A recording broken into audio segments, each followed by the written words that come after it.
Hello and welcome to episode 67 of 10,000 Stitches podcast, a weekly chit chat all about the joys of small scale knitting. My name is Andy and thanks for joining me today. First of all, I apologize if you guys can either hear the sounds of the air conditioner because there's vents in both directions right above where I'm standing, so hopefully that's not picking up too much. Also, as usual, the street noise, I apologize for that.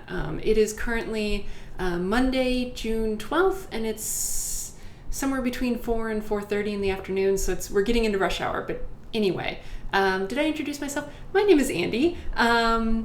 If you wanted to find me on the interwebs, you can find me on Ravelry as Purlbug, P-U-R-L-B-U-G. You can find my blog at thepurlbug.com, and we have the 10,000 Stitches podcast group on Ravelry. If you're looking for links to anything that I mentioned today, like patterns or anything like that, if you're watching this on the embedded video, on the blog post, or the Ravelry thread, everything will be linked right below the video. If you're watching this on YouTube, in the description box below the video, there will be a link to the blog post. You can go there and then find all the links there. Yeah, like I said, it's Monday. I just had a crazy day yesterday and didn't get a chance to record, so I'm trying to do it right now before I lose my light and get too hungry and need to eat some dinner. I already spent more time than I would care to admit trying to get my recording set up to work. I mentioned this last week, but we rejiggered our nice fancy desktop computer to let me do my recording. The problem being that it doesn't really like my microphone very much, and so it takes a long time for it to actually find the microphone. And I'm not sure what the problem is because it's a basic USB mic, so there's no drivers or anything for it. But it seems to be working, and it seems like once I can get it to work, then it keeps working. So I'm not worried about it cutting out. It's just very annoying trying to get it to work. So anyway, today we'll kind of do the usual thing: finished objects, works in progress, what's coming up next, knit along stuff, question of the week, and then chit chat. I think it's going to be another short episode because a lot of those segments I don't have anything to talk about. So we'll see. But let's get started. So finished objects. I have no finished objects. I have made progress on everything I was working on, but I kind of was jumping from thing to thing and didn't actually get anything finished. So let's move into works in progress, and I have 3 things to show you there. So the first thing is the socks that I'm currently knitting for Wesley. These are the socks I was working on at work, and as promised, I brought them home so I could show them to you guys. So one of them is done. I don't remember if I don't know that I've really shown these since I sort of, I maybe have shown them once, but I haven't really shown a finished one, I don't think. So this is what the finished one looks like. This is the stitch pattern.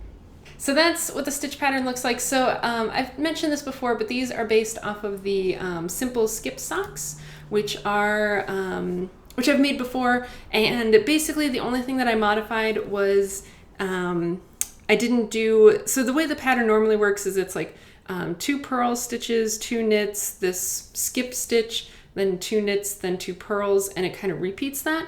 And so as you can see, I did not do the 2 purls in the middle, and that was just to kind of get the pattern to fit symmetrically on the sock the way that I wanted it to. So yeah, like I said, these are being made for Wesley. They are a short sock, pretty similar to all the other socks that I've made him. So it's a 20 row 2x2 ribbed cuff, and then 5 rows or so, and then a eye of partridge heel, and then just kind of the normal sock to the length that he needs it to be. This one is a little bit different because it is a 64 stitch sock, and I've normally made him 68 stitch socks, but I think this should be fine. So yeah, I'm gambling a little bit, but I think it should be fine. So this one is finished, and then the other one, I am done with the gusset, and now it's just a matter of working my way down the foot, which I haven't touched this since last Friday, and I didn't get a chance to knit on it today because I had the socks here because I was planning on recording today. And anyway, so I didn't take them back to work with me to work on them today. So hopefully this will be done by the end of the week. We'll see. The yarn that I'm using for this is this Trekking Sport. It's just a basic sock yarn. It's a nice sort of wholesome German yarn, and the color is 1498, which is just this sort of basic light gray color. So really a good color. Wesley likes these sorts of colors. So yeah, that's work in progress number 1. Oh, and this is being knit on US size 1s, which are 2.25 millimeter needles. So that's the first thing. The second one, I don't actually know how much progress I've made. I mean, I've made progress on this since I showed you guys last. But these are my speckled space socks. And so I know that I had, sorry, I just had there's a dime on the floor and it stuck to my foot as I went to move my foot. I know that I showed off the finished one, I think last time I recorded. So just as a recap, here's what that looks like. So yeah, it's just the speckled space sock pattern. Yeah, I've talked about these quite a bit because I just cannot seem to get them finished. It's a short sock. Yeah, speckled space sock pattern. In terms of where I am on the second one, I think just finished the heel flap, so now I need to do my heel turn and then continue onward. But yeah, this project kind of got neglected in favor of my other project, so I would like to get these done sooner rather than later, especially because I'm really excited to wear them because I really like the yarn. And these are being knit on 2.25 millimeter needles. It's a 68 stitch sock with 36 stitches across this sort of top part of the foot and then 32 across the bottom. And the yarn is a yarn that I dyed quite a while ago. It's a 75-25 BFL nylon blend. In sort of these shades of orange and red and yellow. And there's little pops of pink in there, but they don't show up super often. You can kind of see right there is a little pop of pink. But yeah, so that's really fun when they show up. But yeah, that's my other sock project. And this is living at home. And then my big project that has sort of been taking up a lot of my attention is my Driftwood.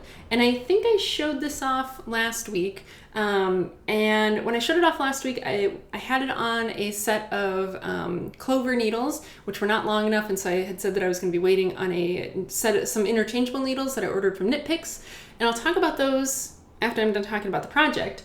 But since then, I actually frogged it and restarted it. Because when I showed it last, I had been doing those sort of texture stripes, right? So like I said, this is the Driftwood. It's sort of a pullover Henley style sort of sweater, I guess. And it's by Isabel Kramer. This is sort of what the pattern looks like. It's a free pattern. So it's done, like the pattern is written for color stripes. And I was sort of doing these like texture stripes because I only have one color of yarn. And I decided I just didn't like it. When I transferred it onto the other needles, I could kind of, spread it out a little bit more. And I just realized I did not like how it was looking. So I frogged it and restarted. So yeah, this is what it looks like now. I have joined it to work in the round. So I'm down, based on this picture, right? So I'm now down past this part and I'm now working in the round. I did not make this part as long as the pattern calls for because it's already like down to like here on me where I stopped it. And I was like, I don't really want it to go any longer. But anyway, so I'm now working in the round. So I'm just kind of in that endless spiral, literally, of the body. And I would put it on to show you guys, but I currently have it on 32-inch needles. And so it's not actually big enough for me to be able to put it on. And because I was in a little bit of a hurry, I wasn't able to transfer it onto the longer cable. But yeah, so this is what it looks like so far. If I can figure out what the right way to show it is. So yeah, you can kind of see this sort of, so yeah, there we go. Let's do this. And then, so here, these are the two front pieces sort of for that like Henley sort of neckline. And then you can see, so it's a pretty deep sort of divide, which of course will have like buttons and stuff on it. And then now I'm working in the round. And this has these sort of continuous set-in sleeves. So very different than sort of the raglan sleeves that I did on my poly, but kind of a nice thing to learn how to do. And yeah, I am knitting a size large, which I'm not sure that I picked the right size. So I picked the size large because I'm knitting this with DK weight yarn, which as a reminder, the yarn that I'm using is this Cascade Yarns Anchor Bay, and the color that I'm using is number 10. And it's sort of this really pretty teal color. And this is a DK weight yarn. It's a 50% cotton, 50% superwash merino yarn. And so based on my gauge, I decided I needed to do the large. Now when I've been trying it on, it seems like it's maybe a little bit too big, or like it's fitting weirdly around the neck, but I'm kind of just going to press on with it and see how it looks when it's all done. And I'm also going to make sure that I knit up a swatch and send it through the wash and see if maybe it'll shrink, because I didn't do that before. I did swatch it, but I didn't like wash the swatch. And so I might see how that affects it. And, you know, if I finish it and it's not fitting right, then I'll just rip it back. I'll just tear the whole thing out and I will have at least learned something from it. But yeah, we'll see. Right now I'm not loving it, but I'm going to keep going because I think I could love it when it's finished, and I want to see what it looks like when it's finished. But I did want to show you guys something sort of interesting that I'm doing. So I talked with the Polly about how I did a single sort of row of slip stitch crocheting around the very back part of the neckline, just to kind of give it a little bit of structure because it was a seamless sweater. And you know, without seams, sweaters can get a little sloppy, I feel like, without good seams for structures. Like even store-bought sweaters that I've had, some of them can just get a little sloppy if they don't have like the right sort of seams in them, especially I feel like raglan sweaters. And with the Polly, you know, it's a cardigan, it's meant to be sort of slouchy, I wasn't as worried about it. But I wanted to try something on this sweater that I had read about in a blog post, and I will link the blog post in the show notes. But basically what it talks about is how to add seams to seamless sweaters so that you get the benefits of knitting a seamless sweater in terms of like the ease of it, but you also get the structural benefits of having seams. And of course, I don't know how well this will work because I haven't actually done it yet, but I figured, what the heck, I'll give it a shot. I figure it probably can't hurt things any, and hopefully it will help things. So I'm going to really quick pause and save and grab a quick drink of water, and then I will show you guys what I'm talking about with that. Okay, rehydrated, good to keep talking. So anyway, so what this blog post talks about is, yeah, how to add seams to seamless sweaters. And so basically, well, I recommend that you go take a look at it because I'm sure that I'm going to get some of the terminology wrong. But basically what you do is anywhere that you would want to have a seam, you add a single column of purl stitches, and then I think it's that you mattress stitch them together. I haven't done a whole lot of seaming, so like that's where I'm pretty sure I'm saying the wrong thing. But basically you use that purl column as if you were joining together two separate pieces of fabric. So then you get that sort of seam there, but you know, you're knitting it all in one piece. So go take a look at the thing. Her pictures are very good, and the wording makes a whole lot more sense. But I just wanted to show kind of where I've added that on this sweater. So so this sweater has these sort of set-in sleeves, so it doesn't do raglan shaping, or else I would just do it along the raglan increases. But I did do it along these top shoulder seams, which hopefully I can show you guys. So you can see here that line of purl stitches. Oh, come on. Okay, so there you go. So these are the two stitches that are used in the pattern as these sort of shoulder stitches. And so you can see I've just put in a row of, or a column of purls in between those. And why is this so difficult? Right there. So that then is where I will add the seam up on the shoulders. So I've done that on the top of each shoulder, and then I have also done it on the sides that run down, you know, from the armpit down. So there you can see it as well. So there's that line of or column of purls. So I will report back on how well this actually works. I'm hoping it will work well. Like I said, I don't think it can possibly hurt things, and hopefully it will give the sweater a little bit more structure to keep it from getting all lumpy and kind of misshapen when it's been worn. So yeah, that's that project. In terms of what's coming up next, I talked a little bit about this last week, but I think right now I kind of just want to finish everything that's currently on my plate, and then I will decide what I'm going to do next. So we'll kind of skip past that. I did want to talk about these new needles that I got. So the needles that I got are the Knit Picks Options Interchangeables. And so right, so Knit Picks has this whole line of interchangeable needles, and they offer them in a whole bunch of different designs, and they have metal ones and they have wood ones. And the metal ones are basically just silver, and the wood ones come in all these different colors, some like rainbow colored ones, and I think green ones, and really a bunch of cool colors. And then they also have this set that I think they call their Sunstruck. Yeah, Sunstruck wood.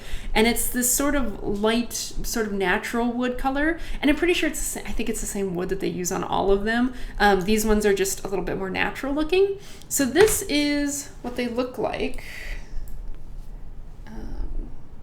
So that's what those look like up close. And then just sort of as a sense of perspective, this is a clover Takumi needle. So I just wanted to give you a sense of like how dark they are. So they definitely are darker than sort of those bamboo needles that are a little bit more ubiquitous, but at the same time, like it's a nice sort of natural wood color. And I'm sure that like it probably varies, like there is some natural variation, but yeah, I really like them. And then the cords that I ordered, do I have an extra? So then the cords that I ordered are the black cords. So they also offer these cords in a whole bunch of different colors. I think they have green and purple and black. And it seems, based on the comments on the website, that like they are of different sort of flexibility amounts based on which color you get. That like some of the colors are more flexible than others. And because I wanted to be able to use these cords for doing magic loop, like when I'm doing like sweater sleeves, I wanted to make sure that they were going to be flexible enough. So I went with the black cords. I mean, granted, I haven't tried any of the other ones, but these black cords, at least as of now, definitely seem like they're flexible enough to be able to do magic loop. And so I got a 32-inch cord and a 40-inch cord. The 32 is what's currently in my project, and then this is the 40. And so you can see, right, so this is just taking it out of the package, right? I had it coiled up to be in the package. And then if I let it go, it has not a lot of memory to it, which... like it does a little bit, but I'm sure that if I left it out, it would probably straighten out pretty much the rest of the way. But for me, this is really good. They're really flexible, so you can see it's pretty easy to bend it in half. Or if you're doing magic loop, right, a lot of the time you're kind of doing, not so much like bending it in half, but like when you're in the middle of a row, you're kind of doing this, and like this works fine too. So I have no doubts that these will work pretty well for magic loop, at least well enough to do, the sleeves on a sweater. Like, would I want to do like all my socks this way? Maybe not. But I think they'll be fine for sweater sleeves. And I know I've talked before about magic loop not being my favorite way to knit in the round. I actually am coming back around. I don't know.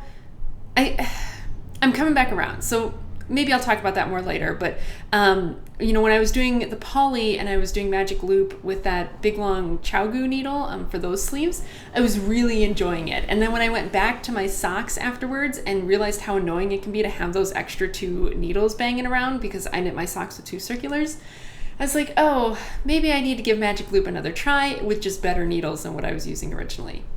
Who knows? But anyway, that's that. So I really like these Knit Picks needles. I have really enjoyed knitting with them for all of this so far. And, I had mentioned that I bought the size 4s to be able to do another sort of like t-shirt sort of thing. So yeah, I really like them so far, and I would not hesitate to buy more. So take that for what it is, but they're a pretty cheap way to get into interchangeables, especially because you can buy them all separately. So I think for the 2 sets of needles and 2 cords, it plus shipping within the US, I think it was like $17 or something. So not bad. I'll take it. But yeah, that's that. So let's talk a little bit about the knit along stuff. I'm not exactly sure how many finished objects we have. I know it's a fair amount. I know I've seen, a couple coming in over the past couple days. So we still have about half a month left, 2 weeks, a little more than 2 weeks left. So if you are a speedy knitter, you can definitely get something in that time. As a reminder, the color theme is pink or red, and the technique theme is like an intricate design. So, a charted pattern that's at least 20 rows by 20 stitches, or, kind of a unique knitting technique, like something like brioche or something like that. But yeah, all the rules are linked or are listed out in threads. So if you have any questions about that, feel free to head over there. But we've had lots of good entries and I'm super excited about that. And I actually have a prize to show you guys. So this is one that I had initially been planning to put into the Etsy shop that I just never seemed to be getting around to opening. And so I figured I don't want it to just sit here, and I love this set of yarn. So I figured I would just go ahead and use it for the prize for this knit along, and know that it's being enjoyed as much as I enjoyed dyeing it. So this is a 150 gram sock set, and it's dyed on the base that I used for my latest pair of blueberry waffle socks, and it's a 80% superwash Highland wool, 20% merino, or 20% nylon blend. And so they're in these 50 gram skeins, and like I said, it's a 150 gram set, but the yardage on these is a little bit low. I think they're maybe about 170 yards per skein or so. So like 150 grams is only about 500 yards. So, if you are someone like me and you have big feet and you maybe want to make the leg of your sock as long as the foot or something like that, you definitely kind of need a little bit extra. I mentioned this when I was making my blueberry waffles to test out this yarn, that I did I did the cuff on one and the toe on the other in a contrasting color, and it was close had I not done that. So these are just so that you can do contrasting heels, cuffs, and toes with this second color, and make sure that you have plenty of yarn if you want to make your socks nice and long, or just to have a contrasting color. So the main color in this set is this sort of variegated green and white and black, and what I am calling this set is Swamp Thing. And so I was very inspired sort of by these dark greens and just murky sort of swampy colors. It's still very pretty, but I really loved that. And so then as the contrasting color, I did this very sort of pretty pinky purple color. And I just thought that worked really well because, it's a nice pop of contrasting color, and it kind of made me think of, like flowers growing in a swamp or something. So that is going to be the prize for this knit along. Yeah. So that's that. I guess we'll do question of the week, and that will wrap up the knitting sort of stuff. So my question of the week this week could be both related to knitting or related to just life stuff. And I'm going to talk a little bit about how it relates to a life thing when I do the chit chat. But my question of the week this week is, what is something that you have encountered recently that just didn't quite live up to the hype? So, in terms of knitting, it could be, a yarn that, you got and you're like, I don't see what other people love about this. It could be a pattern that everyone else, jumped on the bandwagon with, and you were like, okay, I'll try it. And you're like, I don't really feel it. I know a lot of people seem to be saying that about the Find Your Fade shawl, which I never really got into because I just don't really wear shawls. But I definitely have heard podcasters talking about it, and everyone got really excited about picking out the colors and starting it. And then it just got to be really big and really tedious, and a lot of people are like, I'm just not feeling the love anymore. So, it could be something like that where everyone was super excited about it and you just don't see the point. Although the Find Your Fade shawls, some of them are very beautiful, but or it could be something else. It could be a book or a movie or a restaurant or anything else. What is something that you've experienced lately that just didn't quite live up to the hype, or was slightly disappointing? So yeah, that's going to be it for the knitting sort of part of today. I apologize if this episode is just a little bit all over the place. Like I said, I'm recording on a Monday, and that just always sort of jumbles my brain a little bit. Plus, I've been at work all day, so I'm trying to keep the energy up before I run out of steam for the day. But anyway, if you do not care about the chit chat, thank you very much for watching this far, and I'll see you next week. Otherwise, let's do some chit chat. All right, chit chat. So the past, like I said, I'm running out of energy for the day. So last week, in terms of during the week at work, was just kind of boring. I think I've talked about this before, but summer labs haven't started yet. They actually are starting on Wednesday of this week, so the day after this episode goes live. But because they haven't been going, I've been just super bored, and I don't really have any projects to be doing right now, so I've just been really, really bored. And I know for a lot of people that seems like such a stupid problem to be having, because it's like, oh no, you don't have anything to do at work, which, yeah, I mean, it's kind of a non-problem, but at the same time, like, it does stress me out. And, a lot of people, like, kind of laugh at me for it. Wesley gets it. He always jokes that, both of us are kind of like this. Like, we both are people who get very antsy if we don't have enough to do, and tend to be happiest when we're busy. And, this is sort of demonstrated by the fact that when we go on vacation or something, we don't just sit around. Like, we want to go do things all the time, and we actually come back from vacation more tired than when we left. Similarly, when we go to like Busch Gardens or King's Dominion or something, we completely wear ourselves out, having a fun day. So, this is just in our personalities. And so it's been driving me nuts to have nothing to do at work. So yeah, that was last week. I was just going crazy in my office. But thankfully, like I said, labs start up this week. So I should have things to do again soon to kind of just like take my mind off the endless emptiness. But yeah, I'm trying to think of what we did otherwise. We got Thai food on Friday night, and we rented a movie. Did we rent a movie? We rented a movie at some point. But yeah, otherwise it's just been kind of boring. Yesterday we went to go see The Mummy, which is a new version of The Mummy, right? So there's like the really old version of The Mummy. And then there was the ones that were made with Brendan Fraser in them.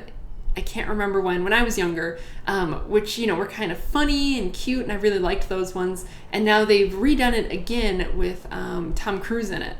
And so I was super excited because it looked like a movie that I'd be super interested in, because, it looked very action-y. And, Tom Cruise as a person is whatever, but Tom Cruise as an action star is amazing in my book. Like, I have loved pretty much every single action movie I've seen him in. And granted, I haven't seen them all, so it's kind of like a self-selecting bias, but I've really liked his action movies.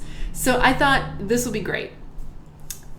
And so I'm going to talk about the movie. So if you don't want to hear, spoilers about it, this is probably going to be the last thing I talk about, so you should probably just cut out now. But I'm not going to do like big spoilers. I'm just going to talk about how I felt about it. So yeah, you've been warned. But I will also link the trailer in the show notes. So if you want to go watch the trailer, that'll be linked. I linked a specific trailer. So there's, I think, 3 or something official trailers that I could find on YouTube. The first one completely misrepresented the movie. Partly because so the first trailer, like trailer number 1 or whatever, shows a lot of this scene that happens inside of a plane, which is not very much of the movie. It's maybe like 5 minutes of the movie. And it actually shows parts of this scene that were not in the movie itself. So that's always really annoying. So I linked a different trailer that I thought actually gave a better overview and a better feel for what the movie actually was. But, I was super excited about it, and my feeling afterwards was just very meh. And Wesley kind of had the same feeling. So, I don't regret going to see it in the theater because it's a very dark sort of movie, like just visually very dark. And so it definitely was nice to be able to see it in the theater where, you can be in a dark room and kind of appreciate all of it. But in terms of like the movie itself, I felt like it visually took a lot of cues from Suicide Squad, which, again, I felt pretty meh about. But like this new Mummy movie felt a lot like Suicide Squad. The bad guy, the mummy, felt very similar to, what was her name? The bad guy in Suicide Squad, Priestess or the Enchantress or whatever the heck her name was. Like, they kind of had similar aims. They kind of looked very similar, acted very, they were very similar. And another thing about the Mummy that kind of was a gripe that both Wesley and I had was, right, so we both understand that when you go to an action movie, you're suspending some disbelief, right? That's kind of what makes it fun. And I normally don't have a problem with doing that. I really enjoy the shoot 'em up, car chase, action movies, save the world kind of things. This one, for whatever reason, just like got on my nerves because it took it a little bit too far and just was a little bit too unbelievable for most of the movie. There was like these stunts and these things that happened where it was just like, yeah, I mean, I know there's a supernatural element to this movie, but like these guys aren't superheroes. I don't think this would work. And, so there were things like that just kind of consistently got on my nerves. But, like I said, I don't regret going and seeing it. It was not as good as I wanted. So that's kind of where my question of the week came from, is like, that's something that just did not live up to the hype, and I was super bummed about it. So, yeah. And then, but for something that did live up to the hype, so we did that yesterday afternoon, and I completely wore myself out because we walked there because we still don't have our car back. And so the movie theater that we go to is a little over a mile from our apartment. So, it's not a really long walk, and we went to a pretty early showing, but it is hot here lately. Like, it is summer in Virginia now. And I think yesterday it was up in the 90s, and today it's like up in the 90s, and it's going to be hot all week. So between, we walked there and it was not so bad because it was still pretty early. But then when we walked back, it was like 1 o'clock in the afternoon, and it was bright and it was hot. And so we were just both completely worn out by the time we got back, and then had to go get groceries, and then I was just really worn out. So like the only other thing I did yesterday was I made a beef stew. And this is not the first time I've made beef stew. Like, I kind of have like a go-to beef stew recipe that I use. But this was the first time that I added wine to it, because like I was sort of looking at recipes for beef bourguignon, which is a crazy dish to try and prepare because there's all these steps. But I was like, okay, let's take some pieces from that and put that into my beef stew. So the thing that I did differently was I added bacon, and I added wine to it. Like, I cut down the amount of beef stock I put in, and I subbed in a bunch of wine. And oh my gosh, did it make all the difference. So that's actually what we're having for dinner tonight, and I'm super excited about it. And I don't really have a recipe I can link to because I sort of made it up as I went along, right? Like, I kind of have this like beef stew recipe that I normally use, and then I sort of looked at another one to get an idea of the proportions that I needed, but at the same time I didn't really follow that one either. So if I refine it better, I'll try and, write it up for you guys if anyone cares. But that was a definite win from yesterday, so that was nice. But yeah, I think that's about it. Like I said, I'm about out of steam. I have no idea what time it even is because the clock on the computer keeps resetting itself every single time I turn the computer on. So it says that it's 1:18 p.m., which is not correct. My guess is that it's maybe 5:18 p.m. I think it keeps resetting itself to California time, which I don't know why it does that. So my guess is that it's probably about 5:18, which means that it's dinner time for me. So yeah, and I have to get this edited and all of that stuff tonight so I can get it uploaded by tomorrow. But that's my problem, not your problem. So I'm going to quit babbling. Thank you very much for hanging out with me. Again, sorry that this was not the most put together episode ever, but hopefully next week I will be able to record actually on the weekend and we'll be back to normal. But yeah, that's going to be it for me. Thank you very much for hanging out, and I'll see you guys again next week. Bye.